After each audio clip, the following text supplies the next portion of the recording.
Assalomu alaykum qadrli do'stlar, barchangizni Birlashgan Arab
Eron hamda O'zbekiston davlat madhiyalari yangrab o'tdi qadrli do'stlar va barchasi endi o'yinni boshlashga shay holatga keltirilgan. Faqat bitta narsaga oydinlik kiritib olish kerak. Jamoalar sardorlari uchrashuv hakamlari bilan birgalikda kim o'yinni boshlashiga oydinlik kiritib olishimiz zarur. Assalomu alaykum qadrli do'stlar. Futbol bahslari davom etadi Sport hamda Futbol TV telekanallarida. Bosqichda musobaqada ishtirokchilarni to'xtatishlariga to'g'ri keldi. Lekin hech qisi yo'q qadrli do'stlar.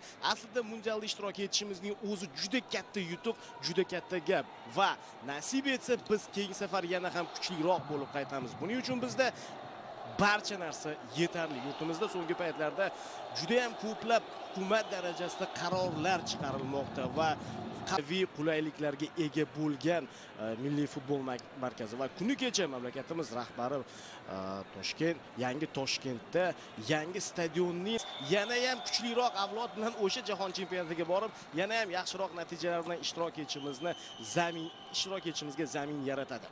Ha, xuddi shunday. Bundan tashqari o'sha Olimpiya shaharchasining qadri oslagani yana Eron bilan ro'baro kelyapmiz va yana finalda.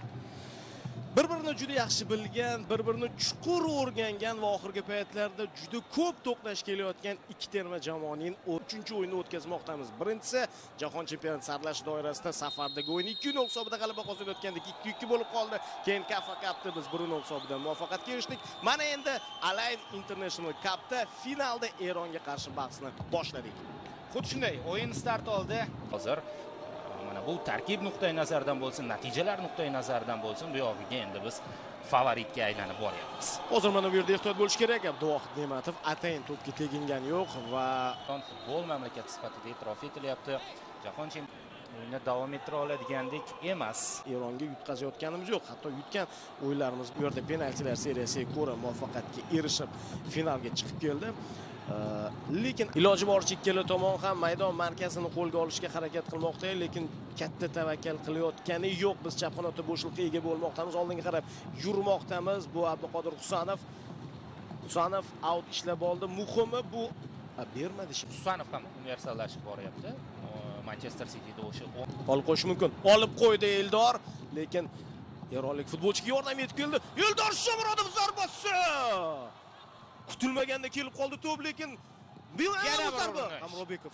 Keyingisi bormi? Oston. Mana endi o'yin ochilishni boshladi. Oston zarba. Hakamlar roqliroq o'tib tursin. Natija berdi. To'pni olib qo'yishda va kutilmagan zarba Bayronvan. Alirzo Beravand ham ancha mahoratli. Eldor Shomurodov o'ngga olmoqda. Bu yerda hujum davom etadi. Zarba. Ozgina noaniq. 18-daqiqa biz zarbcha faolmiz. Pressing ish beryapti. Biz raqibni erta qarshi olyapmiz va raqib jarima maydoniga Oston hozir ajoyib uzatma markaz bo'ylab keyingi harakatlar Eldor Shomurodov. Yana Oston. Qoida buzilmadimi? Yo'q deyapti hakam. Lekin tortib qolmadimikin? Lahza takroriy lavha ushlab qoldi-yu, lekin bu yetarli deb hisoblamadi hakam. Mana bu takror lavha Eron vakillari himoyadan oldinga chiqish jarayoni yaxshi kombinatsiya o'ylab topishdi. Abduqodir Husanov esa o'z uslubida. Ton chiroyli o'tib ketdi. Farruh Sayfiyev tezlik katta unda. Nasrullayev. Albatta ratsioni juda muhim ahamiyat kasb etadi. Ya'ni nima yeyapti, qanday oziqlanmoqda, qanday kaloriya beradi bu kuchga, quvvatga bu juda ham zarur narsa va bu borada ham terma jamoa G'ozabon to'pni uzoqlashtirishda qiynalyapti. Mana bu ajoyib pas. Shukurov. Otabek. Ikkinchi vaziyat. Otabekka o'xshab pas berdi, Hamrobek. Lekin Otabek o'ziga o'xshab zarbani amalga oshirgani yo'q. U yengilgina darvozabon ustidan to'pni tashlab qo'yishga berdi, to'pni o'yinga kiritishga. Yuqoridan uzatma amalga oshirilyapti. Ne'matov Abduvohid zo'r chiqib keldi. Muammoli holatda Eron terma jamoasi. Shu bois ham terma jamoaga jalb etilmadi ular. To'p yuqoridan jarima maydoniga yetkazib berilyapti. Bosh bilan berilgan zarba ozgina noaniq. Hujumi chap qanotdan Mehdi Tarimiy biroz o'ngroqqa uzatmani amalga oshirib berdi. Abduvohid to'pga chiqishda hozir nisbatan Solih Xardoniy ikkinchi qavatdagi kurash kimdan chiqib ketdi? Burchak zarbasiga ishora qildi hakam. Qo'l bilan o'ynaldi deb aytmoqda. Hakam Zovga uzatma. Eldor Shomurodov darvozabon oldiga chiqib ketgan. Shomurodov kutyapti sheriklarini. Oston bor. Oston menimcha sezmadi. Ustun Aliqulovda birinchi uzatma yaxshi. Va bu foydalansa bo'ladigan jihat. Burchakka ishora qilyaptimi? Qanot hakami tezda to'pni o'yinga kiritib yuborishdi eronliklar va to'p jarima maydonchida zarba. O'runov hamda Shomurodov pressingidan chiqib ketildi. Yo'l-yo'lakay qoida ham buzildi shekilli. Bo'ldi. Qo'shib bermadi. Ha, qadrli do'stlar, Eron hamda O'zbekiston birinchi taym tugadi. Align International Cup musobaqasi final bahsi. Teng kurashni kuzatdik. O'yin startida biz anchagina faol edik va zarba kombinatsiya. Iskandarov markazga tomon yuryapti. Mana endi Sayfiyevga pas yuqoridan darvozabon to'pni qo'ldan chiqarib yuborgandi va o'zi oldingi nuqtasida jarima maydoni ichida to'pni kutib turayotgani yo'q. Ter to'kyapti, u ham harakat qilmoqda. Bizda yangi murabbiy, boshqa masala, lekin hozir yangi murabbiy ko'z o'ngida hamma isbotlash kerak. Terma jamoaga munosib ekanligini va uzatmalarda ham, zarbalarda ham u xavfli. Bu safar qanday bo'ladi? Yaxshi, xavfli uzatmani amalga oshirib berdi himoyachilar. Penalti degani emas. Rustam Ashurmatovga ko'zingiz tushgan bo'lsa, qandaydir istehzo bilan, mana bu kerak emas. Va Abduqodir Husanov hakamning qarorini ko'rsat, hakamning qarori qizil kartochka. Abduqodir Husanovga qizil ko'rsatyapti. Uchrashuv boshqa. Sherigining xatosini to'g'rilayman deb shu holatga tushib qoldi. Bu Abdulla Abdullayevning to'p uzatishi edi. Abdulla Abdullayev sal kuchliroq tarzda yetkazish kerak edi. Hamda eronlik futbolchi to'pga birinchi bellardan tushib qoldi. Mana shu yerda sal sustroq, sekinroq pas berib qo'ydi-da. Bunga ulgurish uchun tashlanishiga to'g'ri keldi Abduqodir. Uzatmalar Saman G'addos o'ng tomonga keyingi pas, havodagi kurash va noaniq zarba. Ochgandi Hojimat Erkinov. Abbosbek Fayzullayev va Hojimat Erkinovlar gol urishgan. Hozir uzun pas amalga oshirib berilyapti. Ne'matov yo'nalishni yopib bordi. Kushki Iskandarovdan o'tib Kushki ichkariga kirib boryapti. To'xtatish kerak, shu yerda to'xtatish kerak va qaytarib yubordik. Hujum davom etadi Eronda. Yaxshi. Nasrullayev oxirigacha borish zarur. Yana hujum davom etyapti eronliklarda. Bu foul. Bo'ldi. Hujumda faol daqiqa. Hozir uzoqdan zarba yo'llandi. Abduvohid Ne'matov birinchi bor uni, chunki oxirgi hujumda aynan u vaziyat mana shu lahza qahramoniga aylandi. Birinchi taymga mutlaqo vaqt qo'shilmaganda hozir yuqoridan uzatilgan to'p, ana aytgandek ikkinchi qavatda kurashlar bo'ladi va mana shu ikkinchi qavatda hozir burchakdan to'p o'yinga kiritiladi. Milliy terma jamoa Abduvohid Ne'matov to'pni o'yinga kiritdi, outga ham chiqarib yuboryapti. Eronliklar shoshilishmoqda tabiiyki. Bo'ldi, hakam hushtak chaldi. Uchrashuv asosiy vaqti o'z nihoyasiga yetyapti. 0-0 hisobi qo'yil qolish kerak. Baribir bir kishi kam bo'lgan holatda mana shu natijani bo'lganda biz bu musobaqa g'olib edik. Ya'ni bitta g'alaba, bitta durang bo'lyapti. Qolgan barcha uchrashuvlar durang natija bilan yakun topyapti. Balkim o'yindan oldin mashg'ulot matbuot anjumanlarida savol ham berilgan, aynan penaltilar masalasida. O'sha bir nechta penaltilarimiz amalga oshirilmagan paytda penaltilarga mamlakatning bosh terma jamoasi g'alaba qozonishini istaydi.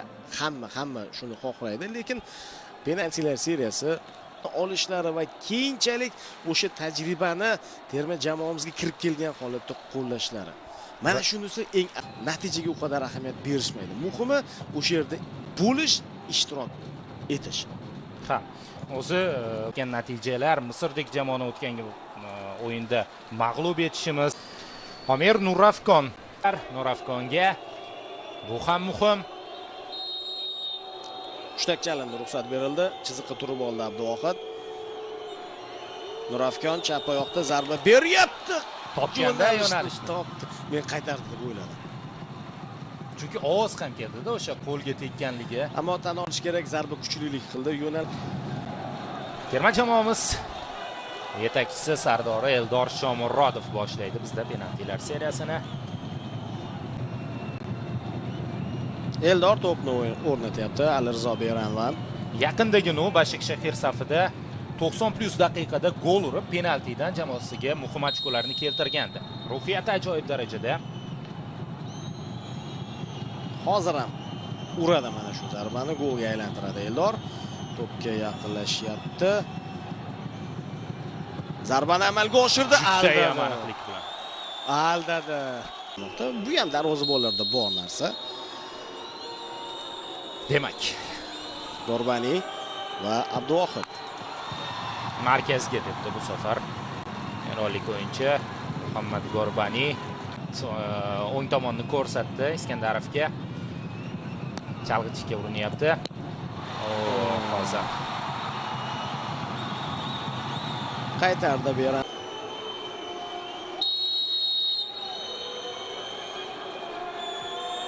Muhaybib qaytardi. Abduvohid Ne'matov. O'zi ham yaxshi biladi bu kerakligini. Bu safar ham aldadi darvozabon. Xuddi Eldor Shomga qarab turgan holati bor, shunga o'xshaydi. Abduvohid qanaydir shu yerda ham yutib olish muhim. Demak, zarba yo'llandi. Bu safar penalti orqali ular bir-birini yaxshi bilishadi.